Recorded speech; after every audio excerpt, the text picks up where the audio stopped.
horns. Okay. This is the body of the cat uterus. Now, in the human, it's the body of the uterus where the baby will implant, or the embryo. Then the blastocytes, or whatever, the blastula. Okay, but in the canine and feline, and a lot of mammals, actually, other mammals, they have extensions of the uterus. These are not fallopian tubes. The fallopian tubes are teeny tiny in the cat. These are where babies implant. And so you have multiple embryos, and that's the evolutionary adaptation, is to produce lots of offspring, okay? And they can have different daddies. They each have their own little placental in there. Different daddies? Yes. Not as common in a cat, but is possible, but more common in dogs. Yeah. Wow. So, a female dog is a bitch. And I'm not kidding. That's what they're called, literally.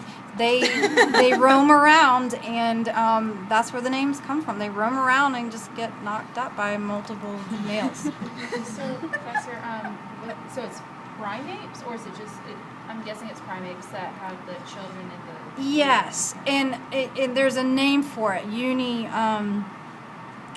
I forget. There's a bi and a uni-uterine something or another. But yeah, primates are going to have typically, most of them, not all of them, but the great apes and some of the other developed primates will have a uterus like we do.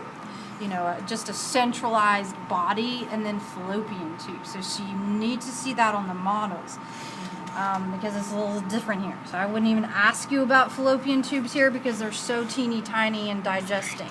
Okay, but they're going to connect the ovary. Actually, not really connect, but hopefully accept a floating oocyte and get it and put it into here. So yeah. Okay, so that's about it. So we can look at a male if you want. He's ready. But Can I ask you a question? yeah. My cat has a little